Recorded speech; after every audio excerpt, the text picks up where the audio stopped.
শর্মিষ্ঠা বলছি। আজকে আপনাদের আমার ছোট্ট ঠাকুর ঘরের সাথে একটু পরিচয় করিয়ে দিই। রোজ ঠাকুর ঘরে এসে অল্প সময়ের জন্য হলো একটু পুজো না করলে মনে শান্তি পাই না। এটা আমার খুব প্রিয় জায়গা। এই যে সিংহাসনটা দেখছেন, এটি সোমনাথের ঠাকুমার সিংহাসন ছিল, সেটা আমি আবার নতুন করে সাজিয়ে ঠাকুর প্রতিষ্ঠান করেছি। আজকে বিকেলবেলা একটি নাটক দেখতে গেছিলাম। ওই নাটকটির সম্বন্ধে সোমনাথ কিছু আপনাদের বল। আজকের নাটক নাট্যশাস্ত্রম নামক একটি গ্রুপের, তারাশঙ্কর বন্দ্যোপাধ্যায়ের বিখ্যাত উপন্যাস, যেটি উত্তম সুচিত্রার একটি বিখ্যাত সিনেমা সপ্তপদী। আজ ছিল একাডেমি অফ ফাইন আর্টসে ফার্স্ট ডে ফার্স্ট শো। এই নাটকের কলাকুশলী বিখ্যাত দুলাল লাহিড়ী, পায়েল সরকার, দোলন রায় এরা ছিলেন। এই নাটক সম্বন্ধে বলতে গেলে নতুন করে তো কিছু বলার নেই, কারণ এটি অত্যন্ত জনপ্রিয় একটি উপন্যাস, তার থেকেও জনপ্রিয় সিনেমা। কিন্তু আমি এতদিন আমরা নাটক দেখছি, এই প্রথম সম্ভবত দেখলাম একটি নাটক, একটি প্রাইভেট লিমিটেড সংস্থা এই নাটকটিকে প্রযোজনা করছেন। তো এটা দেখে খুব ভালো লাগলো। তো গ্রুপ থিয়েটারে সবসময় তো সমস্ত গ্রুপ থিয়েটার রাজ্য কিংবা কেন্দ্রীয় সরকারি পৃষ্ঠপোষকতা পায় না। সুতরাং যদি এই রকম বেসরকারি সংস্থা উদ্যোগী হয় এই নাটকের পৃষ্ঠপোষকতা করতে এবং গ্রুপ থিয়েটারের পৃষ্ঠপোষকতা করতে, তাহলে এবং বাংলার নাটকের তাহলে একটা নতুন দিগন্ত খুলে যাবে। তার কারণ আমাদের রাজ্যে এত নাটকের গ্রুপ, আপনার উত্তরবঙ্গ থেকে দক্ষিণবঙ্গে হাজার হাজার নাটকের গ্রুপ, এবং খুব ভালো ভালো নাটক হয়। বহু অনামী নাট্য গোষ্ঠী আছে, তারা দূর দূর প্রান্তরে জেলায় অবস্থিত। সবাই পক্ষে কলকাতায় এসে নিজেদের নাটকের প্রদর্শনী করা সম্ভব নয়, তাদের সেই রেস্তও নেই। কিন্তু যদি এরকম প্রাইভেট উদ্যোগপতিরা একটু সদয় হন, তার আমার মনে হয় বাংলা নাটকের একটি নতুন দিগন্ত খুলে যাবে। এবং একটা জিনিস যেটা দেখা যাচ্ছে, যে বহু প্রচলিত বাংলা সিনেমার এবং তাদের নাট্যরূপ দিয়ে নাটক করা হচ্ছে। আমি কয়েকটা আপনাদের উদাহরণ দিচ্ছি ইদানিংকালের মধ্যে। দাদার কীর্তি, বিখ্যাত গল্প, বিখ্যাত সিনেমা। বসন্ত বিলাপ, এ সম্বন্ধে আর কিছু বলছি না। আজকে সপ্তপদী দেখলাম। এর আগে ঋষিকেশ মুখার্জির বিখ্যাত সিনেমা, অমিতাভ রাজেশ খান্না অভিনীত আনন্দ, তার বাংলা আনন্দ, সেটাও গত সপ্তাহে আমি একাডেমিতে দেখেছি।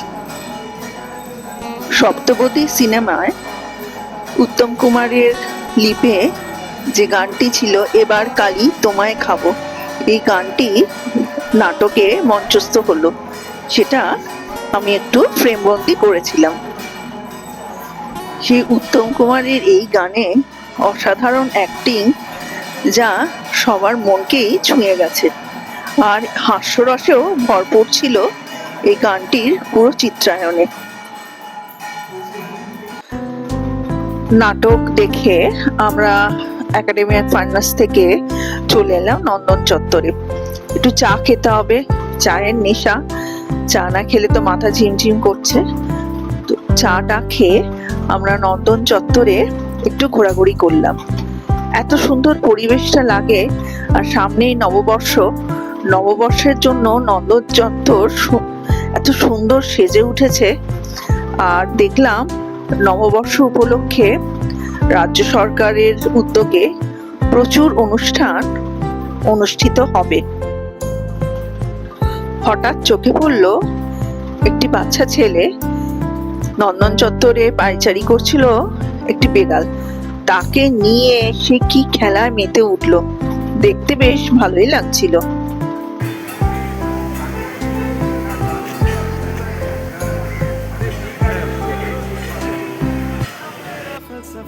कंधे पे मेरा बस्ता, चला मैं जहाँ ले चला मुझे रास्ता, बूंदों पे नहीं गहरे समंदर पे ओ, ओ, ओ,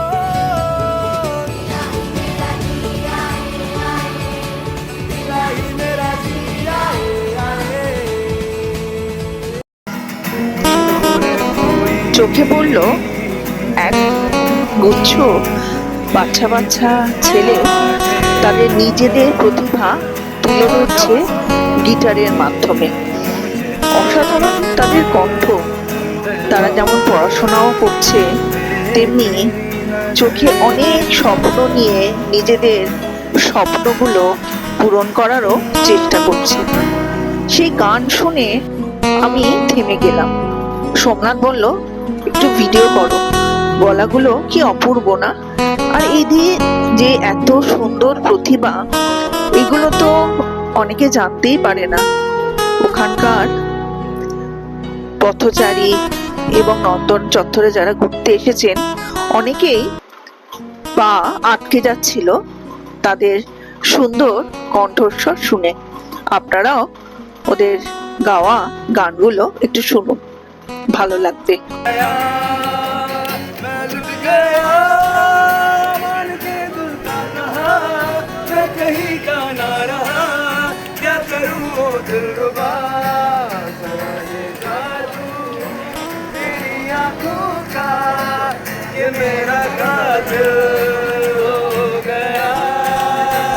गुलाबी आंखें जो तेरी देखी, शराबी ये दिल हो गया।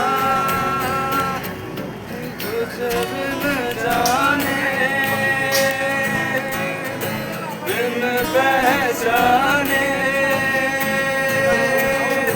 तुझे बिन जाने बिन पहचाने, मैंने हृदय से लगाया, और मेरे प्यार के बदले में तूने मुझे सगम दिखलाया। তবু গভীর রাতে গভীর সিনেমায় যদি প্রেম চালাতে বিদায় করেছি আমার ভেবে চোখ ভিজে যায় কান্নায়, না কাচ্ছি না ভাবছি না, মনে পড়ছে না তোমাকে, তবু যাচ্ছি কি। গতকাল আমি একটি ব্লগ দিয়েছি যেখানে পুরাতন সিনেমার কথা আলোচনা করেছি। আজকে দেখুন নন্দন চত্বরে লাইনটা দেখুন, কোথা থেকে লাইন শুরু হয়েছে। গগনেন্দ্র প্রদর্শনশালায় ফটোগ্রাফির উপর একটি প্রদর্শনী হচ্ছিল, সেখানেও আমরা গেলাম। আমাদের দুজনকারই ছবি তুলতে খুব ভালো লাগে, ক্যামেরায় হোক বা মোবাইল ফোনেই হোক। অত সুন্দর সুন্দর ছবি দেখে একটু সুপ্ত বাসনা জেগে উঠলো। সেটা হলো, আমরা যদি কিছু ছবি এই প্রদর্শনশালায় দিতে পারতাম, কিন্তু আমাদের ছবি মান সেরকমই তো হতে হবে যাতে তারা পছন্দ করে এবং এই জায়গায় স্থান পায়। তো দেখছিলাম কিরম ধরনের ছবি তারা রেখেছেন।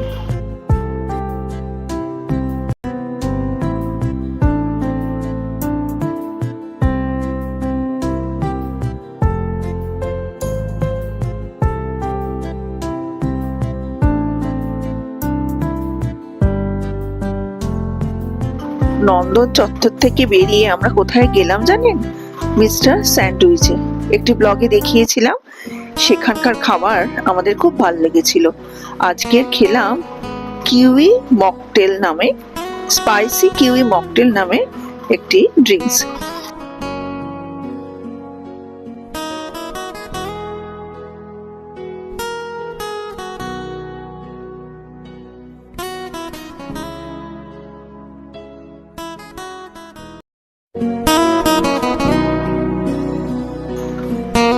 আর সারাদিন যা যা করলাম তার কিছু স্টিল ছবি এখানে ভাগ করে নিলাম। আজ তাহলে আসি, আবার একটি ব্লগ নিয়ে আসবো। ভালো থাকবেন, মনকে আনন্দে রাখবেন। নমস্কার।